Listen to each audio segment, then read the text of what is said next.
Bismillahirrahmanirrahim. Assalamualaikum warahmatullahi wabarakatuh. Innal hamdalillah nahmaduhu wa nasta'inu wa nastaghfiruh wa a'udzu billahi min syururi anfusina wa min sayyiati a'malina. May yahdihillahu fala mudhillalah wa man yudlil fala hadiyalah. Asyhadu an la ilaha illallah wa asyhadu anna Muhammadar Rasulullah. Ya Nabi ba'da. Terima kasih pada perjumpaan malam hari ini yang kami hormati Bu Nyai, kemudian di sini ada Yai Rofi'i, kemudian yang saya hormati juga Ustadz Menahem Ali dan segenap santri dan santriwati dari Pondok Pesantren As-Saidiyah 2 As-Saidiyah 2 Darul Ulum Tambak Beras Jombang. Bahrul Ulum Tambak Beras Jombang. Iya, masih belum fasih ya. Ya, pada pertemuan malam hari ini sebetulnya ini adalah kajian rutin yang dilakukan oleh Ustadz Menahem Ali dan juga di channel Geraha Mu'alaf, di mana kita selalu rekaman itu setiap malam Kamis. Kemudian disiarkan setiap malam Jumat. Karena pada hari ini kita kedatangan tamu istimewa, maka tempatnya kita adakan di tempat ini. Ini tadi mendadak ya, persiapannya tadi pagi. Soalnya kemarin sore baru bilang. Jadi alat-alatnya mungkin ada yang kurang atau jamuannya kurang. Kami segenap dari Yayasan At-Tauhid mohon maaf sebesar-besarnya. Ya, sebelum kajian kita mulai, karena ini ada pembina Yai Rofi'i, beliau adalah pembina Yayasan Pembina Mu'alaf At-Tauhid. Ya, kita dengarkan tausiah dari Ustadz, dari Yai Rofi'i dulu. Monggo Yai.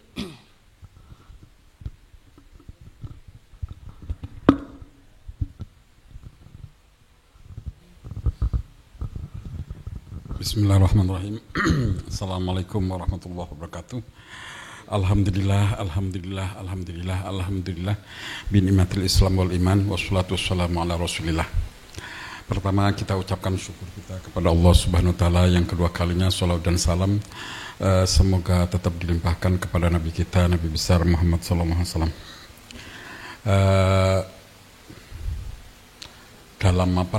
Dalam setiap orang itu punya sejarah ya. Punya sejarah duka, suka, lara, derita. Tetapi kali ini saya akan mencatat sejarah bahagia saya pada hari Rabu tanggal berapa ini. Ini termasuk saya harus berbangga karena saya kedatangan tamu anak-anak saya pada tanggal 29 hari Rabu ini.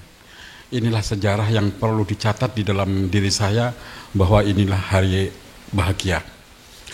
Anakku yang dimuliakan Allah Subhanahu wa taala. Islam hari ini itu membutuhkan jalan tengah, gitu. Membutuhkan jalan tengah untuk memberikan solusi akan kedamaian Islam itu sendiri.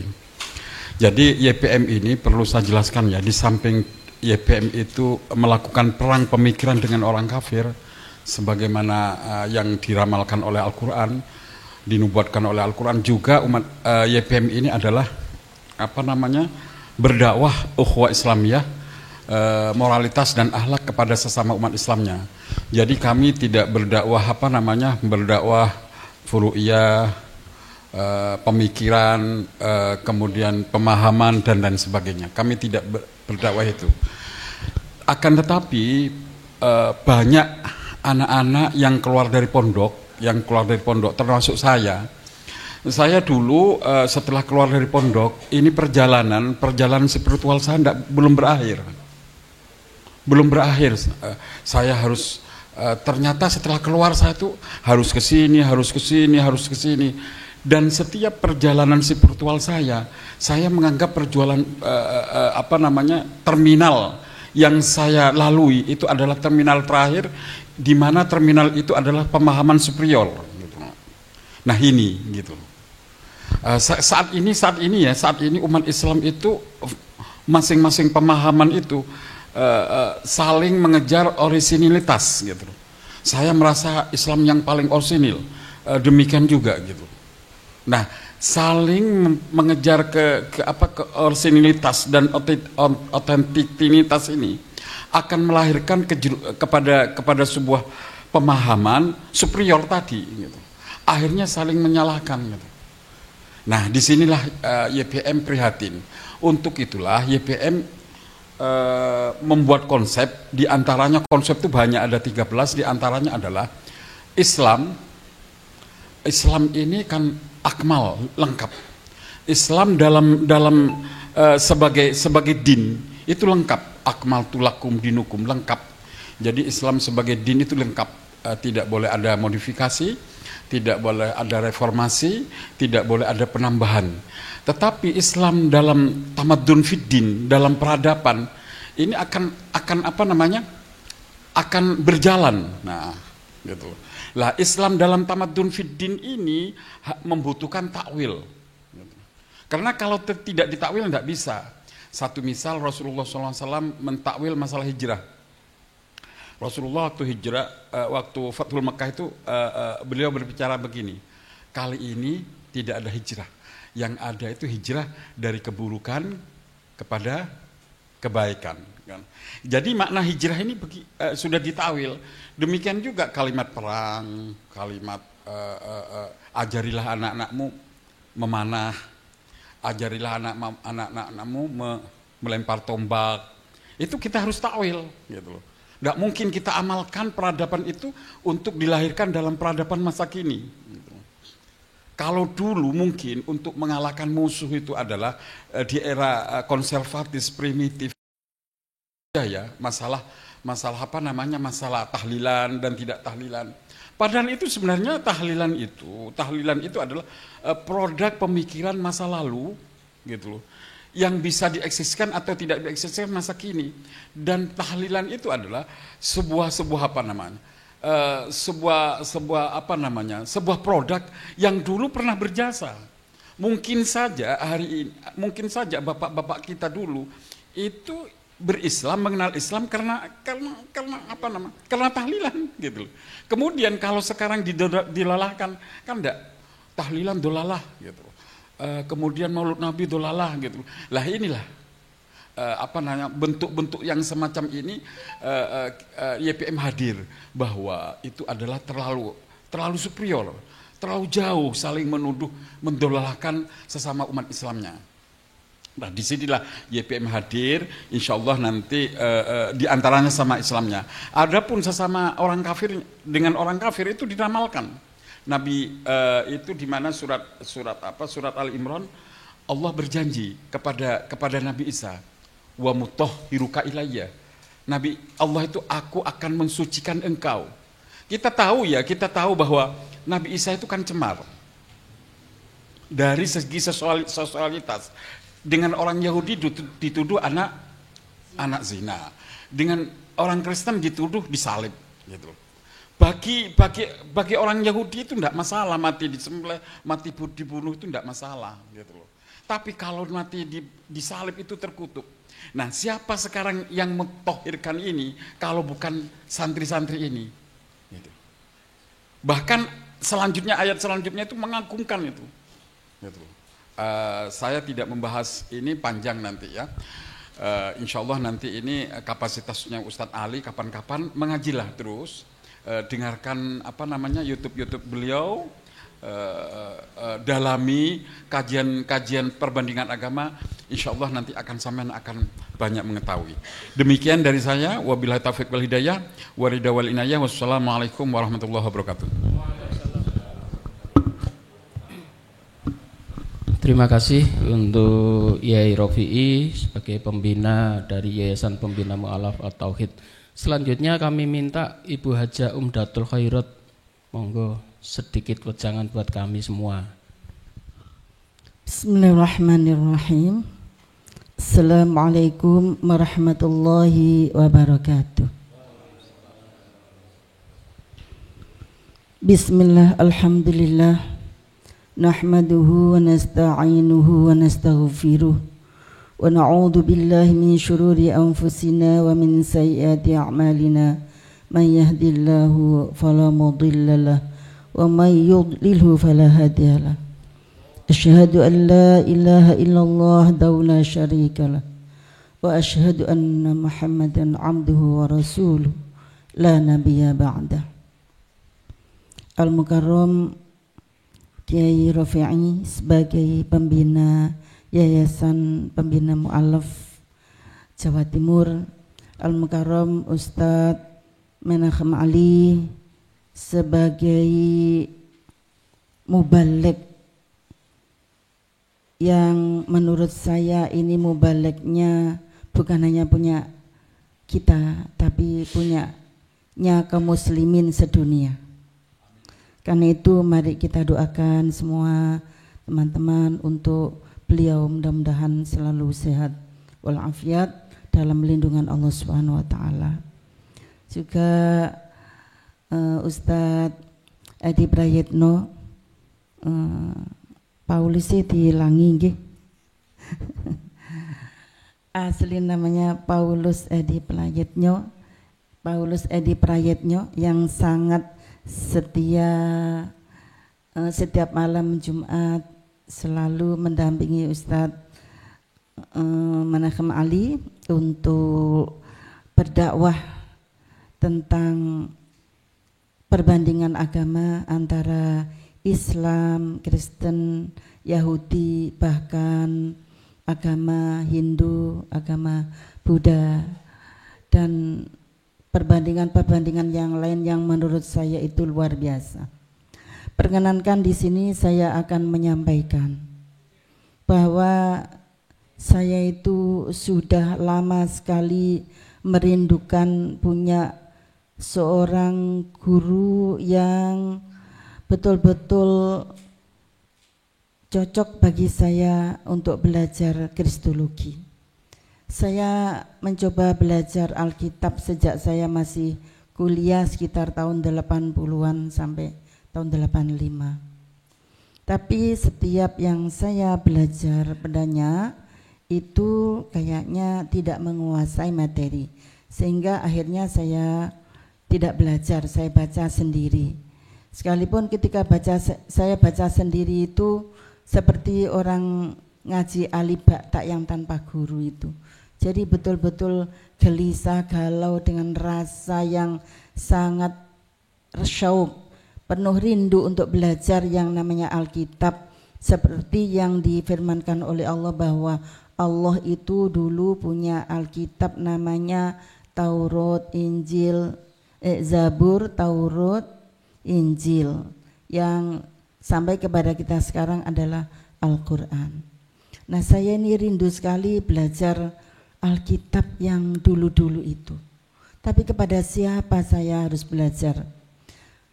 Nah, mungkin mengalami anti klimaks sampai saya itu putus asa. Wis gak usah belajar ya, wis gak apa-apa wis. Akhirnya ketika musim corona itu sedikit-sedikit saya membuka YouTube-nya Yayasan At-Tauhid. Tapi karena saya sendiri juga agak sibuk terkait dengan ngisi Zoom begitu, sehingga saya juga tidak terlalu banyak untuk membuka YouTube At-Tauhid yang pada waktu itu durasinya itu sampai 2 jam, dan saat itu Ustadz Menachem Ali juga masih sedang-sedangnya mungkin ya, kalau 4 tahun yang lalu itu begitu semangatnya sampai melonjak-lonjak gitu kalau ya seperti itu. Saya bahagia sekali. Waduh, saya ini merasa tertinggal, Ustaz. Tapi tidak apa-apa, daripada tidak belajar sama sekali. Setelah saya kaji, bisa kadang sehari itu saya buka 3 YouTube. Sekalipun saya harus dengan tiduran, harus merebah, harus saya masak, harus saya bawa, saya dengarkan terus. Ini mbak-mbak yang di tempat saya itu melihat ketika saya sambil makan, sambil nunggu atau mbak-mbak masak, sambil saya terus Al-Quran di sini, Alkitab. Saya belajar itu terus menerus. Saya merasa tertinggal gitu. Kemudian saya berharap kekecewaan saya yang begitu mendalam terkait dengan memahami Alkitab yang namanya sudah diperkenalkan oleh Allah Subhanahu wa taala di dalam Al-Qur'an. Itu sekalipun terlambat, tapi saya ingin terus mengejar dan tidak mau ketinggalan. Dalam rangka supaya para santri saya di As-Sa'idiyah 2 ini tidak mengalami kekecewaan yang seperti yang saya alami, makanya saya sangat memberikan support, sangat getol setiap hari nge-share ke grupnya Forum Mahasiswa As-Sa'idiyah 2. Awas nanti kalau ndak mau buka ini, ndak tak jak sewan ke Ustadz Menachem Ali. Nah, ini teman-teman yang insya Allah sudah beberapa kali membuka video. Mudah-mudahan bermanfaat ya teman-teman. Oke, alhamdulillah. Dan itu jadi untuk menebus rasa kekecewaan saya pada diri saya. Kenapa saya baru kali ini menemukan guru yang cocok? Ini bukan Yahanu Ustadz, betul-betul saya alami. Makanya itu saya mohon kepada teman-teman semua mahasiswa, mahasiswi, juga kepada para kaum muslimin, ayo belajar tentang perbandingan agama, tentang kristologi. Terlambat tidak apa-apa. Untuk yang belum terlambat, ayo mulai sekarang. Insya Allah kita akan semakin cerdas, semakin terbuka wawasan kita terkait dengan kebenaran agama kita. Semakin kita mengikuti channel di At-Tauhid ini, semakin kita meyakini bahwa betapa Al-Quran ini adalah Alkitab yang paling valid dan tidak perlu diragukan lagi. Apalagi kalau sudah mengikuti dan mendengarkan paparan Ustadz Menachem Ali terkait dengan bukti-bukti di dalam kitab-kitab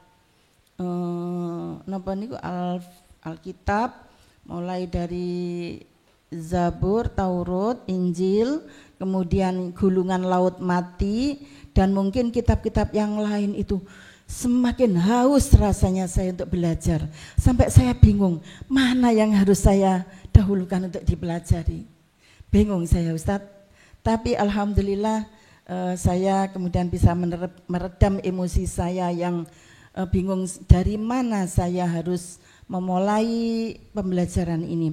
Akhirnya saya buka-buka yang lama dulu, karena mukadimahnya ada yang dahulu itu banyak sekali, sampai saya buka yang kalau nggak salah 2011 itu Ustadz Ali masih kayak masih bujang begitu. Semangatnya luar biasa. Mudah-mudahan kita teman-teman dari Pondok Pesantren As-Sa'idiyah 2 Bahrul Ulum Tambak Beras Jombang bisa mengambil tetesan-tetesan ilmu Ustadz Menachem Ali yang seorang mu'alaf, yang kita hitung kira-kira baru 20 tahun yang lalu itu bersyahadat, tapi tingkat keilmuannya mengalahkan saya yang belum lahir sudah muslimah. Bahkan dari lahjah, lidahnya itu tidak ada cedalnya. Sampai saya juga pernah mungkin agak don gitu, ini jangan-jangan dulu muslim terus keluar terus muslim lagi, terus saya gini. Terus saya dengarkan itu wawancaranya terkait dengan sejarahnya bagaimana masuk Islamnya. Oh ternyata beliau ini betul-betul seorang Kristen ortodok yang fanatik, tapi kemudian menemukan kebenaran, kemudian bersyahadat pada tahun 2005. Jadi kemu'alafannya Ustadz Menachem Ali ini menurut saya tidak perlu diragukan. Memang seorang mu'alaf dan tidak ada cedalnya sama sekali di dalam melafadzkan huruf Arab atau membaca kitab kuning, sampai mengenal tafsir yang pertama kali yang dikarang oleh ulama pada abad kedua Hijrah pertengahan, yaitu Syekh Muqatil bin Sulaiman, kemudian At-Tabari, Kemudian itu kan At-Tabari kan abad ke-3 4 Hijrah, 3-4 Hijriah.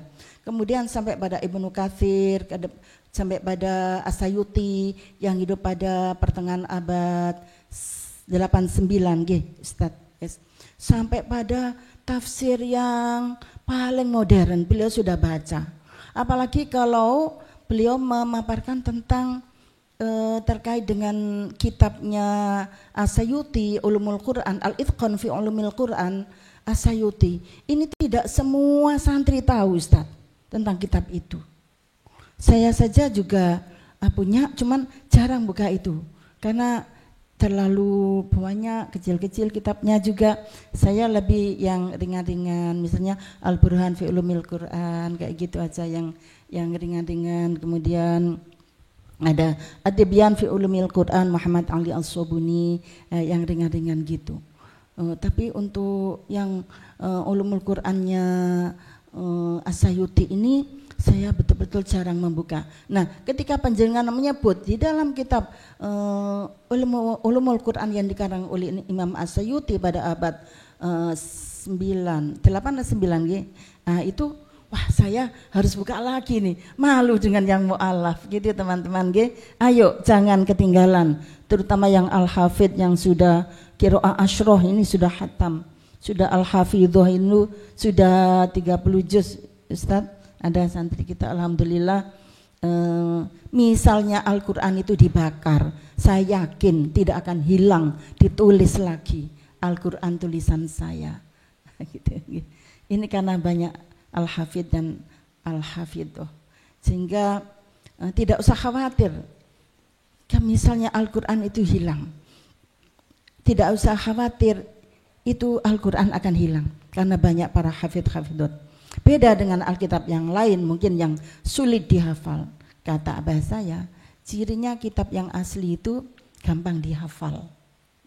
Buktinya bukti kalau itu adalah kalamullah itu mudah dihafal.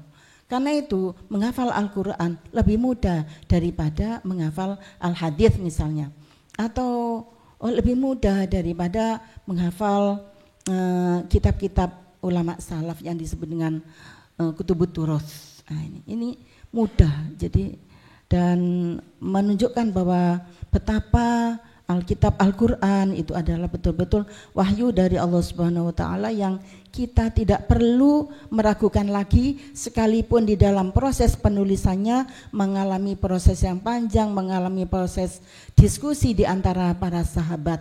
Tapi saya yakin itu adalah sebuah kebenaran dan tak satu pun dari ayat Al-Quran itu yang kesingsal. Satu huruf pun saya yakin tidak ada yang kesingsal. Kalau ada yang bilang kesingsal, ini adalah sebuah kesalahan yang besar. Terima kasih, mohon maaf kami di sini berombong Ustadz, mudah-mudahan tidak merepotkan panjenengan semua. Jazakumullah ahsanal jaza atas segala sambutannya. Wallahul muwaffiq ila aqwamit thoriq. Wassalamualaikum warahmatullahi wabarakatuh. Waalaikumsalam warahmatullahi wabarakatuh. Terima kasih Ibu Hajah Umdatul Khairat. Selanjutnya kita akan mendengarkan kajian dari Ustadz Menachem Ali. Siapkan catatannya ya. Soalnya kajian ini kalau hanya didengar lewat. Soalnya kajiannya Ustadz Ali itu harus dicatat. Kalau perlu videonya ditonton 2-3 kali baru paham. Masa kalah sama Bunyai tadi, Masya Allah.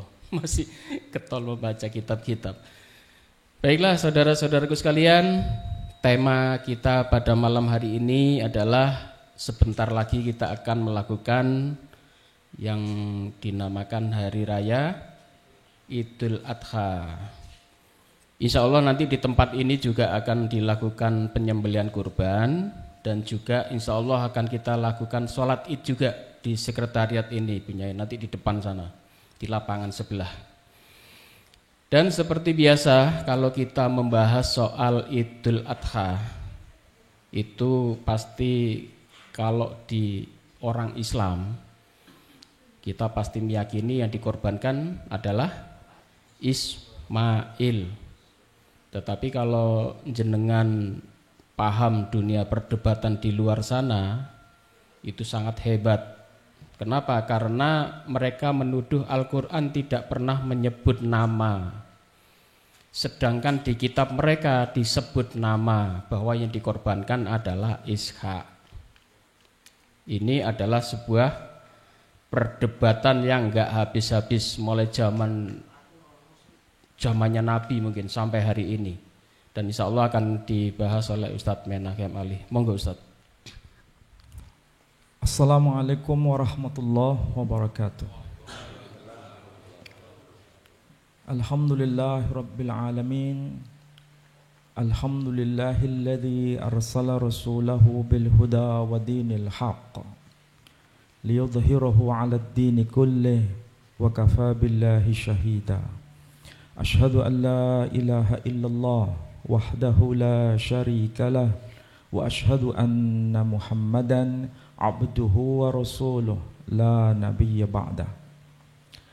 Pertama-tama saya mengucapkan terima kasih atas kehadiran dua orang yang ada di tengah-tengah kita sebagai orang-orang besar.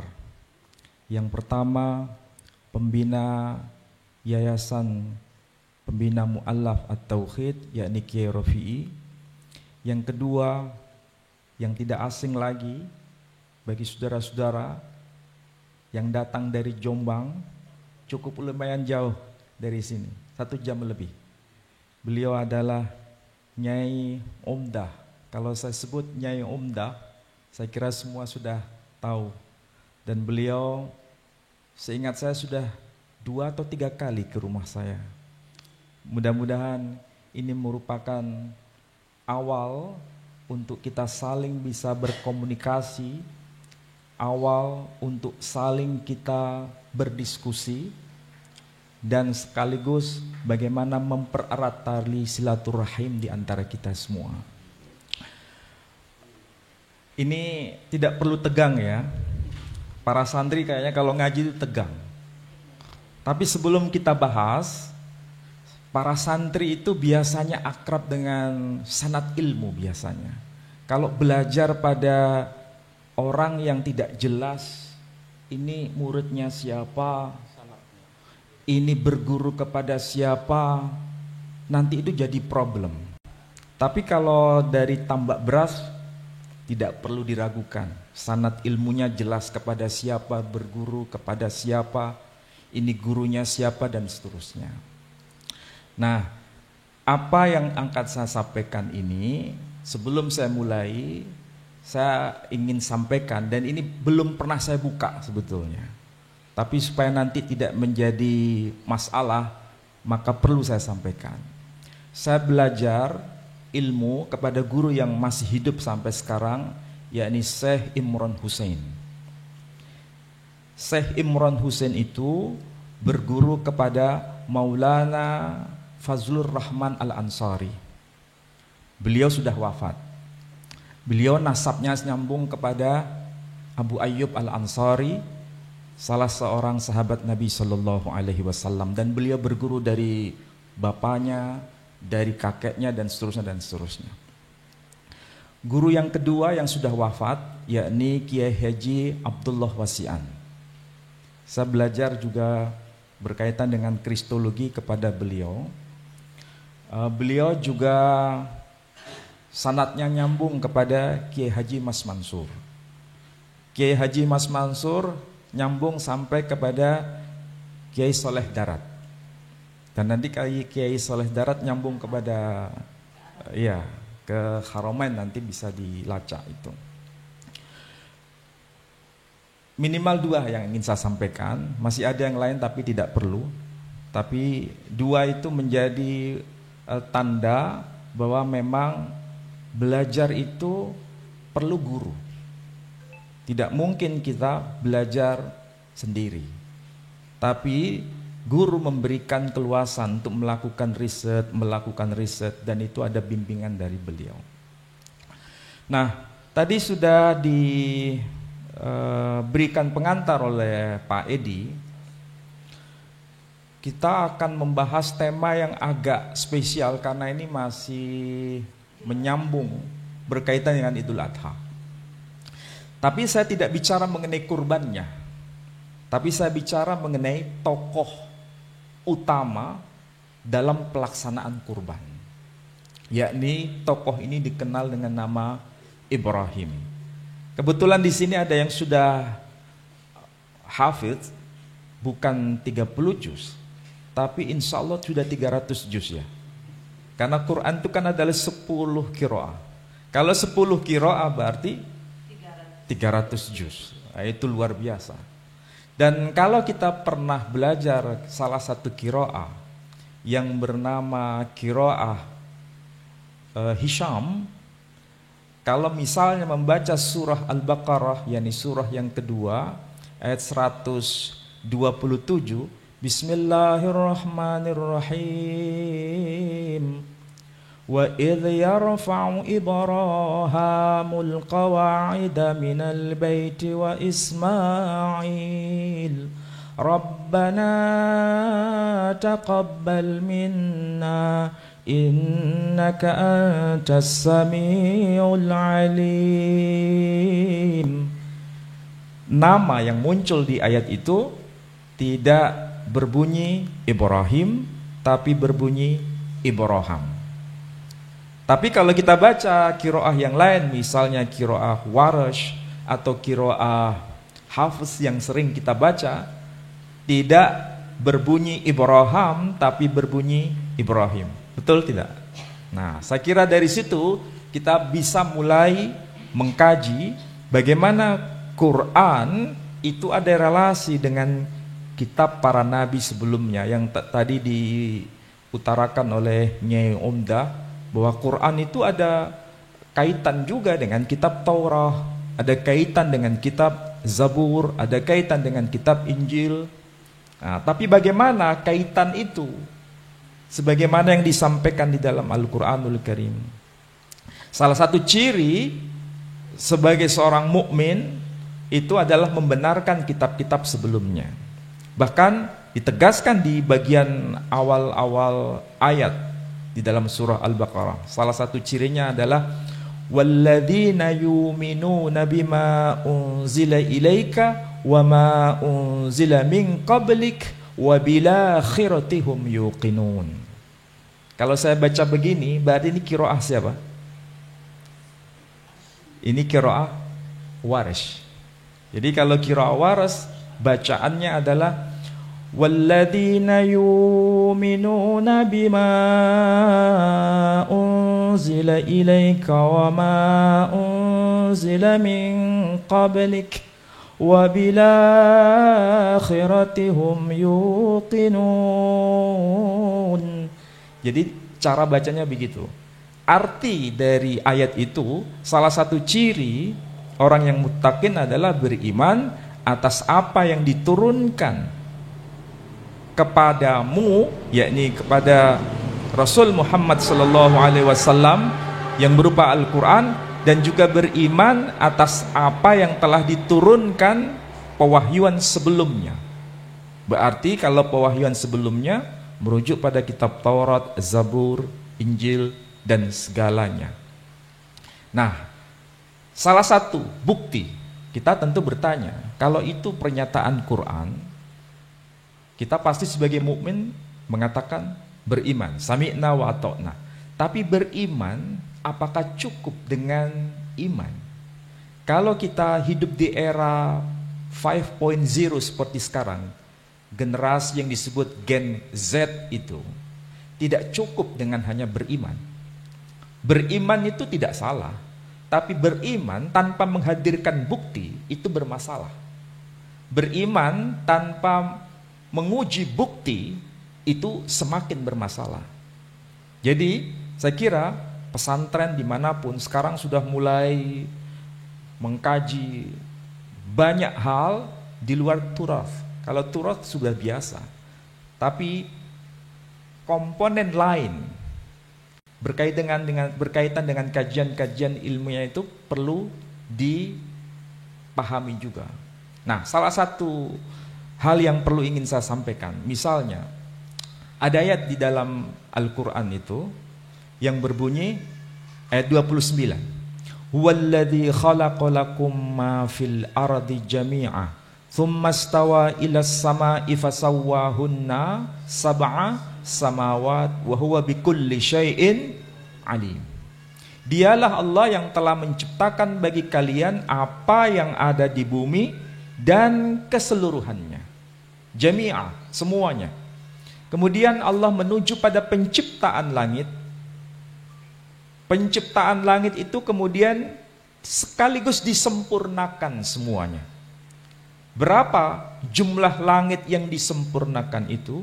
Sab'a samawat, 7 lapis langit. Wa huwa bikulli syai'in alim, dan Dia Allah atas segala sesuatu itu Maha mengetahui.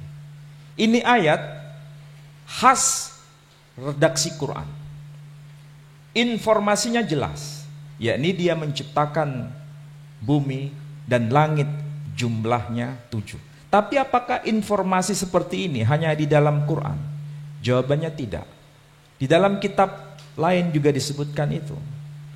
Di dalam kitab apa? Kitab Taurat misalnya. Sampai hari ini ayat itu ada. Tetapi tidak sedetail Quran. Informasinya hanya global. Apa buktinya? Kita bisa baca. Ini kebetulan saya baca kitab Taurat, tapi yang ibaratnya itu juz pertama. Kitab Kejadian atau Sefer Bereshit. Di dalam kitab ini tertulis dalam bahasa Ibrani memang, tapi bahasa Ibrani itu sebetulnya mudah bagi pesantren, bagi para santri, karena bisa diteliti akar katanya bahasa Ibrani itu. Dan kalau saya baca di sini, informasinya ya sama dengan Quran, tetapi tidak detail. Kalau di sini dikatakan hanya disebut Bereshit bara Elohim et hashomayim wa et haaretz. Kalau saya sebut dalam bahasa Ibrani seperti itu, agak mirip tidak dengan bahasa Arab. Saya ulangi lagi. Bereshit bara Elohim et hashomayim wa et haaretz. Kira-kira mengerti tidak? Bereshit, ya, Bereshit itu arti harfiahnya pada mulanya. Bereshit itu dari kata rishon. Rishon itu dari kata resh. Jadi kalau Bereshit itu pada mulanya atau permulaannya, dari kata rishon artinya yang pertama, rishon dari kata resh. Resh itu artinya kepala. Kalau bahasa Arabnya apa? Ro's. Jadi resh itu bahasa Ibraninya kepala. Sedangkan bahasa Arabnya ro's. Kenapa sesuatu yang pertama disebut dengan istilah Bereshit, disebut dengan istilah Rishon? Karena kepala itu yang pertama kali keluar, bukan kaki. Tahu maksudnya? Ini konteks budaya Timur Tengah. Jadi karena kepala itu yang keluar saat dilahirkan, maka yang pertama itu sebagai tanda kepala disebut dengan resh. Makanya di sini disebutkan Bereshit.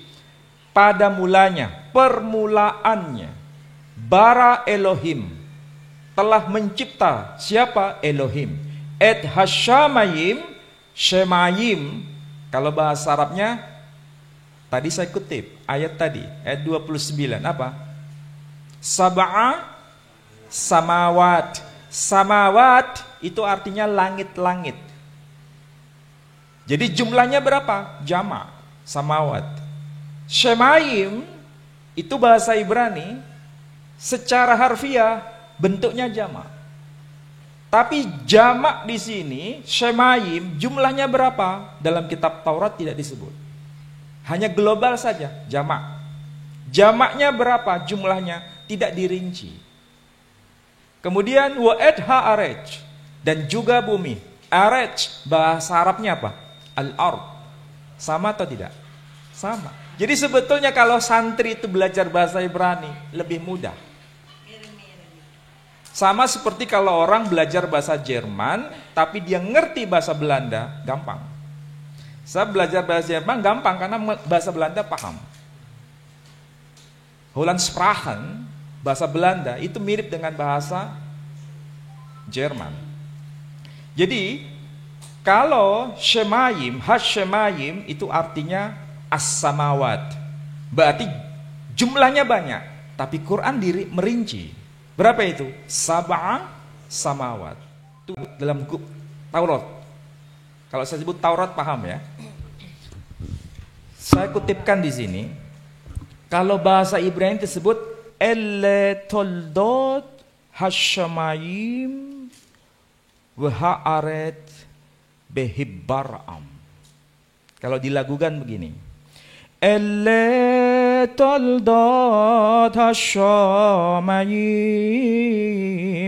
wa ha'aret behibbaram. Kalau artinya harfiahnya, inilah. Toldot itu kelahiran.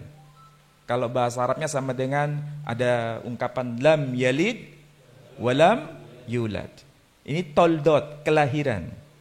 Hasyamayim, langit-langit. Maksudnya inilah kelahiran langit-langit, wahaaret, dan juga bumi, behibbaram, ketika diciptakan. Jadi secara harfiah maknanya begitu. Tapi penjelasan para rabi itu menarik. Behibbaram itu hurufnya bet, hei, bet, resh, alef, mim. Behibbaram. Ya. Tapi kalau huruf ini digeser letaknya menunjuk pada nama tokoh. Dan ini adalah konteks Baal Haturim. Konteks untuk mengetahui maksud di balik sebuah kata. Behibbaram itu menjadi nama tokoh, yakni Be-Abraham. Jadi kalau dibaca teks ini bermakna begini. Toldot Hasyamayim Ha'aretz Be-Abraham. Maksudnya inilah kelahiran langit dan bumi oleh sebab Abraham. Jadi maksudnya apa? Bumi ini dan langit semua tidak akan pernah dicipta kalau tidak ada Abraham. Kalau bukan karena Abraham, langit dan bumi tidak akan pernah dicipta. Ini sama seperti mirip tradisi Islam ya. Semua jagat semesta ini tidak akan pernah dicipta kecuali dengan sebab karena Muhammad sallallahu alaihi wasallam. Itulah sebabnya dalam tradisi Islam sendiri, sholat yang kita baca itu selalu menggandengkan dua tokoh ini. Apa itu yang kita baca? Allahumma salli ala Muhammad wa ali Muhammad kama sallaita ala Ibrahim wa ali Ibrahim. Terus sampai akhir. Kenapa dua tokoh ini disebutkan bergandengan? Dan kenapa nama Muhammad sallallahu alaihi wasallam tidak digandengkan dengan Nabi Nuh atau Adam atau lain-lain, tapi kecuali dengan Ibrahim atau Abraham. Nah, lagi-lagi Abraham, Ibrahim jangan diributkan. Itu tokohnya satu, hanya pelafalan saja yang berbeda. Santri saja sudah bisa mengerti Ibrahim, Ibrahim itu bahasa khas Quran. Tokohnya satu, cara pelafalan saja yang berbeda. Ya kan? Ibrahim, Ibrahim. Kitab Taurat menyebutnya Abraham. Jadi ini salah satu rahasia kenapa Alladzi wahabali 'alal kibari Ismaila wa Ishaqa inna rabbi lasami'ud du'a. Segala puji bagi Allah yang menganugerahkan kepadaku di masa yang sangat tua, yakni Ismail dan Ishak. Sesungguhnya Tuhanku maha mendengar atas doa yang dipanjatkan. Kalau kita membaca Quran secara teliti, pasti kita akan berpikir dan merenung. Kenapa di situ nama Ismail diletakkan di awal? Nama Ishak diletakkan di akhir. Ismaila wa Ishaqa. Bukan sebaliknya. Ini pasti menimbulkan tanda tanya itu. Kalau kita membaca Al-Quran seperti biasanya, pasti kita tidak menemukan sesuatu. Tapi kalau kita merenungkan, kenapa Ismail diletakkan di awal, Ishak diletakkan setelah nama Ismail. Dan tertib kata seperti ini, itu betul-betul bisa di cross check dalam surah yang lain. Sekarang kita bertanya, apa betul di surah-surah lain nama Ishak itu diletakkan di belakang setelah nama Ismail? Jawabannya iya. Tidak pernah kita membaca ayat Quran, silakan yang sudah hafal Quran cek, betul nggak ada nama Ishak diletakkan di awal sebelum menyebut nama Ismail? Jawabannya zero, tidak ada. Berarti ini konsisten penyebutan begini itu. Tapi kenapa bisa begitu? Apa hubungannya? Toh itu hanya persoalan beda letak saja. Kalau seandainya ini ayatnya berbunyi begini. Bismillahirrahmanirrahim. Alhamdulillahilladzi wahaba li 'alal kibari Ishaqa wa Ismaila. Kira-kira begitu ayatnya. Apakah itu mengurangi makna dari pesan ayat itu? Mengurangi makna. Maksud saya, apakah maksud dari inti pesan tadi itu berubah? Maksud pesannya tidak berubah. Maksud pesannya itu, informasinya segala puji bagi Allah yang menganugerahkan kepada aku di masa yang sangat tua, yakni Ishak dan Ismail. Oh, berarti Ismail dan Ishak atau Ishak Ismail itu memang anaknya Ibrahim. Inti pesannya sama. Tidak berubah inti pesannya. Tapi masalahnya, kenapa Ismail diletakkan di depan? Ishak diletakkan di belakang. Nah, kalau ini kita mengkaji dengan membandingkan kitab Taurat itu, pesan dasarnya itu sama. Tetapi redaksinya itu tidak sama. Contohnya apa? Di dalam kitab 1 Tawarikh pasal 1 ayat 28 disebutkan begini. Bnei Abraham, Yitzhak wa Ismail. Bani Ibrahim, Bani berarti anak-anak Ibrahim. Siapa itu? Yitzhak wa Ismail. Ishak dan Ismail. Pertanyaannya, pesannya itu apakah betul mengkonfirmasi bahwa Ishak dan Ismail itu anaknya Ibrahim? Jawabannya iya. Tapi kenapa di dalam kitab kaum Yahudi, kitabnya kaum Nasrani, baik itu Protestan, Katolik, kemudian Ortodok, nama Ishak diletakkan di depan, nama Ismail diletakkan di belakang? Ada apa ini semua? Nah, ini jawaban nanti ujian Eptanas masuk ini. Jadi inti dasarnya itu nggak berubah. Tapi kenapa urutannya berubah? Kira-kira kalau begini apa ya? Yang bisa kita pelajari itu. Pesan apa di balik redaksi itu? Ada sesuatu yang tersembunyi sebetulnya. Nah, tentu saja ini ada kaitan. Ada kaitan dengan apa? Ismail itu nenek moyang bangsa Arab. Ishak itu nenek moyang bangsa Yahudi. Jadi kalau begitu, persoalannya, apakah ini berkaitan dengan keunggulan Ismail atau keunggulan Ishak? Ini problem. Tapi kalau kita membaca secara cermat Al-Quran, nama Ismail diletakkan di depan, kemudian baru nama Ishak, bukan menunjukkan bahwa Ismail itu lebih mulia dibanding Ishak. Bukan. Karena di dalam Al-Quran, antara para nabi itu tidak ada perbedaan. La nufarriqu baina ahadim mir rusulih. Tidak ada para nabi itu yang mana yang lebih unggul, mana yang tidak unggul. Jadi kalau begitu, ayat itu tidak bisa dipahami bahwa Ismail itu lebih mulia dibanding Ishak. Dan tidak bisa dipahami Ishak lebih mulia dibanding Ismail. Ini hanya informasi bahwa Ismail itu anak yang pertama, sekedar urutan saja. bukan mengenai keunggulan. Kalau kita tidak membaca cermat, pasti nanti terjadi penafsiran yang liar. Penafsiran liar itu apa? Oh, ini menegaskan bahwa Ismail itu lebih unggul dibanding Ishak. Padahal tidak begitu pesan Quran itu. Ini hanya pesan bahwa Ismail itu anak pertama, Ishak anak kedua. Bukan Ismail anak yang lebih mulia dibanding anak yang bernama Ishak, bukan. Ini bisa dikonfirmasi nanti, terjawab ketika kita membaca Taurat. Taurat menyebutkan, Bnei Abraham, Yitzhak, Ismail. Inilah anak-anak Abraham, yakni Ishak dan Ismail. Kenapa Ishak diletakkan di depan? Apakah itu menunjukkan urutan kelahiran? Bukan.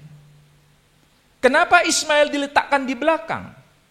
Apakah ini berkaitan dengan urutan kelahiran? Bukan. Ini berkaitan dengan keunggulan seseorang.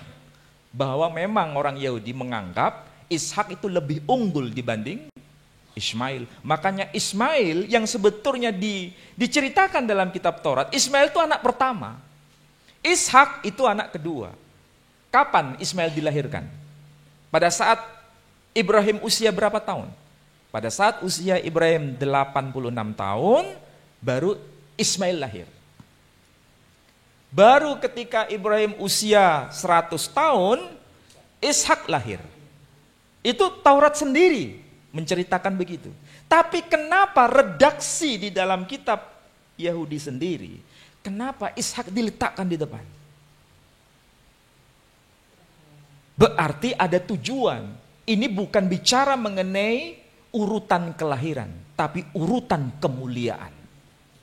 Jadi kalau begitu kita bisa melihat Quran itu secara tegas bukan bicara urutan kemuliaan, tapi urutan kelahiran. Sementara kitab Taurat bicara urutan kemuliaan, bukan urutan kelahiran. Sekarang orang yang berpikir cerdas dan berpikir waras akan bisa mencermati ayat ini. Sehingga kalau ada orang yang menafsirkan Quran berarti Ismail lebih mulia dibanding Ishak, ini dia terjebak pada asobiyah,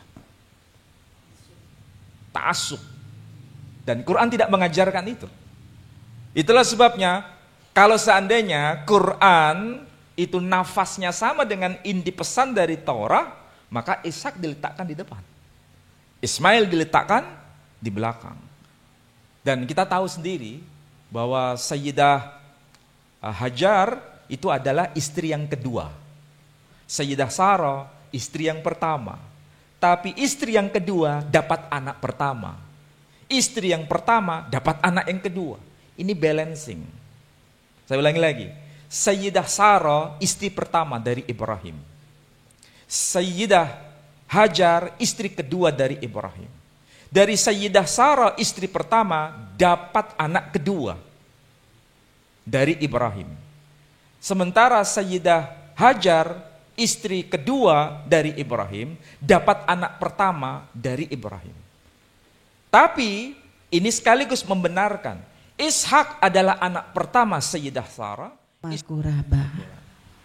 Nah itu menurut saya bahwa memang anak pertama itu ya Sayyid Ismail. Saya katakan Sayyid karena belum nabi waktu itu. Karena apa? Ya karena kenapa sampai dipindah? Di samping persoalan jihad li'a'la'i kalimatillah, li'a'la'i baitillah, tapi ada persoalan lain di dalam rumah tangga Nabi Ibrahim, yaitu terkait ada ghiro, ada kecemburuan di antara istri Sayyidah Sarah dengan Sayyidah Hajar.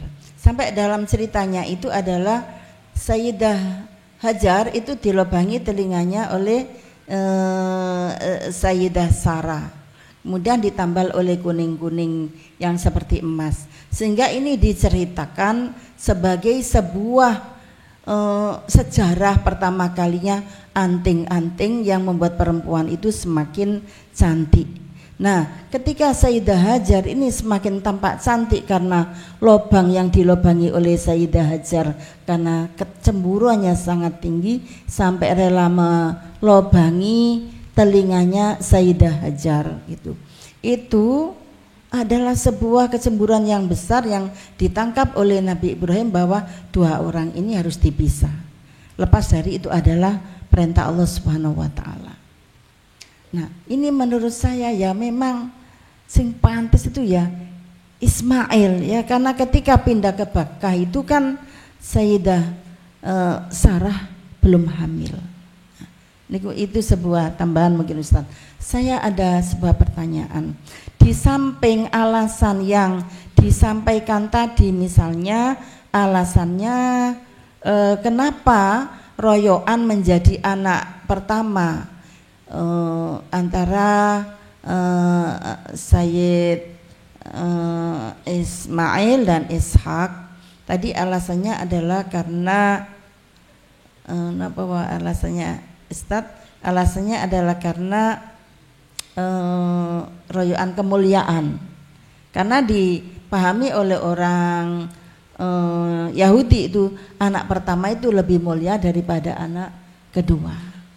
Barangkali ada sesuatu yang lebih menukik di balik itu Ustadz, mohon penjelasan. Barangkali ada rahasia lain kenapa mereka mungkin di sini adalah orang Yahudi ngoyo-ngoyo mempersoalkan terkait dengan anak pertama. Siapa anak pertama dan siapa anak kedua?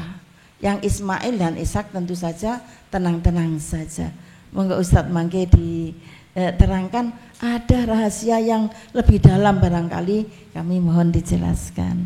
Nggih, matur nuwun. Monggo teman-teman yang lain yang saya. Ya, silakan jawab dulu Ustaz. Ya, matur nuwun Bu Nyai Umdah yang merespon penjelasan saya tadi. Saya harus bicara hati-hati karena ini direkam. Penjelasan saya harus bisa dipahami oleh semua, baik yang muslim maupun non-muslim. Kalau tadi saya jelaskan bahwa Al-Quran itu meletakkan Ismail di bagian awal, kemudian baru nama Ishak. Ini pesannya bukan dalam konteks urutan kemuliaan, tapi sekedar urutan kelahiran. Tidak ada pesan yang sifatnya itu asobiyah dalam ayat itu. Artinya, siapapun mereka keturunan Ismail, siapapun mereka keturunan Ishak tidak bisa mengklaim mana yang lebih mulia. Nah, memang kita tahu secara umum bahwa bangsa Arab keturunan Ismail yang disebut Arab Musta'ribah itu. Arab Musta'ribah. Dan kita bisa baca itu misalnya kitab Al-Asnam, dan saya kira itu perlu dibaca, karya Al-Kalbi, bahwa Ismail itu adalah orang yang bisa disebut sebagai bapaknya bangsa Arab yang disebut Arab Musta'ribah itu. Nah, sedangkan kaum Yahudi atau bangsa Yahudi itu keturunan Ishak. Nah, dalam konteks ini sekali lagi bukan dalam arti urutan kemuliaan, tapi urutan kelahiran. Nah, sementara dalam kitab Taurat sebaliknya ada pesan yang bukan dalam konteks urutan kelahiran, tapi urutan kemuliaan. Itulah sebabnya nama Ishak diletakkan di depan, karena mereka itu kaum Yahudi berpikir, punya pemahaman bahwa orang yang nanti akan muncul di akhir zaman itu harus dari benihnya Ishak, tidak boleh dari keturunan Ismail. Makanya sampai hari ini itu mereka berupaya untuk menegaskan bahwa orang yang akan muncul istimewa di akhir zaman itu harus dari benih Ishak, bukan dari Ismail. Ternyata fakta realnya Khataman Nabiyyin Muhammad sallallahu alaihi wasallam nasabnya dari Bani Ismail, bukan dari Bani Ishak. Dari situlah kita mulai bisa paham. Itulah sebabnya yang dikorbankan menurut kitab Taurat itu apa? Yang dikorbankan Ishak. Namanya di sini tertulis memang. Pak Edi tadi sudah sebut. Menyebutkan bahwa namanya disebut dengan nama Ishak. Di dalam Sefer Bereshit pasal 22 ayat yang kedua. 22 ayat yang kedua. Itu memang secara tegas disebutkan begitu. Kalau di bahasa Ibrani berbunyi begini. Kehna et binha et yichidha asher ahavta et yitzhak velech lecha et eretz hamoria. Kira-kira ngerti bahasa ini? Nggak ngerti ya? Kalau diterjemahkan, Weyomer Elohim, dan Tuhan berfirman, Allah berfirman, Kehna et binha, Kehna et binha, ambillah binha. Binha itu mirip dengan bahasa Arab. Bin artinya apa? Anak. Anak apa? Anak laki-laki. Jumlahnya berapa? 1. Bin itu pasti anak laki. Jumlahnya berapa? 1. Kehna et binha. Anak laki mu maksudnya. Et yichidha. Yang benar-benar 1 itu. Jadi sangat ditegaskan di situ, dirinci bahkan, ambillah anakmu laki-laki yang benar-benar 1 itu. Asher ahavta. Ini kalau bahasa Arabnya sama dengan alladzi tuhibbuhu. Saya kira anak santri pasti paham itu. Apa alladzi tuhibbuhu? Yang amat engkau cintai. Ya kan? Jadi dari sini sebetulnya ada kemiripan dengan redaksi Quran. Persis. Apa itu? Dikatakan, ya bunayya inni ara fil manam anni adzbahuka fandur madza tara. Lihat kata kunci yang disebut ya bunayya. Ini bahasa Quran itu detail sebenarnya. Ya bunayya beda dengan ya ibni. Kalau ya ibni, wahai putraku yang 1, laki yang 1, sekedar itu. Wahai putraku, tidak ada plusnya. Tapi kalau ya bunayya, wahai putraku plus. Plusnya apa? Yang amat aku cintai. Jadi bahasa Arab itu beda antara ya ibni dengan ya bunayya. Beda antara ya ahi dengan ya uhayya. Kalau ya ahi arti harfiahnya wahai saudaraku. Tapi kalau ya uhayya, wahai saudaraku yang amat aku cintai. Kalau begitu, redaksi Quran ini teliti. Ya bunayya, wahai putraku yang amat aku cintai. Sama atau beda dengan redaksi Taurat tadi? Sama. Anak laki yang 1 itu yang amat dicintai. Perbedaannya baru muncul belakangan. Apa itu? Ditegaskan di sini et Yitzhak, yakni Ishak. Sedangkan dalam kitab Quran tidak disebut nama. Tapi kalaupun nggak disebut nama, jelas di situ nama itu bukan tanpa makna. Nama itu mengandung makna. Perhatikan nama Ismail. Ismail itu apa arti harfiahnya? Dari kata sami'a dan il. Artinya apa? Tuhan, il itu Tuhan. Telah mendengar. Kenapa Tuhan telah mendengar? Kan Ibrahim berdoa itu. Rabbi habli minas salihin. Wahai ya Rabb, anugerahkan kepadaku keturunan yang saleh. Waktu itu Ibrahim tidak punya keturunan. Kemudian dijawab oleh Allah, fabasyarnahu bighulamin halim. Maka kami berikan kepada Ibrahim putra yang halim. Putra yang halim itu merujuk pada putra yang pertama yang telah diminta oleh Ibrahim. Siapa itu? Ismail. Arti harfiahnya betul. Tuhan telah mendengar. Mendengar apa? Doa yang diminta puluhan tahun yang lalu diijabah oleh Allah Subhanahu wa taala, maka diabadikan dalam bentuk nama Ismail.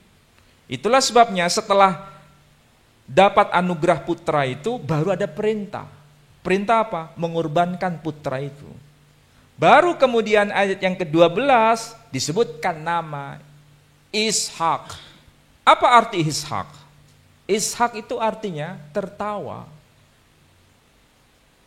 Yitzhak, dahak, kalau bahasa Arab dalam Quran disebut dahak. Dia sang wanita atau perempuan yang bernama Sarah, istri Ibrahim itu, dia mentertawakan dirinya. Bagaimana mungkin aku ini sudah tua, menopause, coba bayangkan, usia 90 tahun Sayyidah Sarah itu. Kira-kira kalau 90 tahun ada potensi punya keturunan tidak? Sangat mustahil. Apalagi usia itu usia menopause. Waktu masih muda divonis mandul. Jadi potensi punya keturunan itu nihil sekali. Makanya ketika ada tamu, yakni para malaikat, ini menarik Bunyai Omdah. Di dalam kitab-kitab tafsir, para tamu itu kan blegernya itu menungso. Apa itu bleger? Wujudnya manusia. Wujudnya manusia. Tapi Ibrahim tidak sadar kalau itu malaikat. Karena yang dia lihat itu seperti dirinya, manusia seperti dirinya. Ternyata ketika mereka berkata, kami adalah utusan Tuhan kepadamu. Saat itu Ibrahim gemetar bahwa ternyata ini bukan manusia sembarangan. Ternyata dalam kitab-kitab tafsir, ya silakan nanti dibuka dalam kitab tafsir. Siapa yang datang ini? Ternyata disebutkan Jibril, Mikail, Israfil. Di dalam kitab Yahudi disebutkan Slosa Enosim, 3 manusia yang datang kepada Ibrahim, kepada Abraham. Di situ Sayyidah Sarah dibalik tabir, karena dia lihat itu 3 orang manusia. Ternyata itu datang dalam rupa manusia. Sejatinya adalah malachim, para malaikat. Slosa malachim, 3 malaikat. Siapa itu? Gabriel, Mikhael, Rafael. Coba bayangkan ini. Jibril, Gabriel.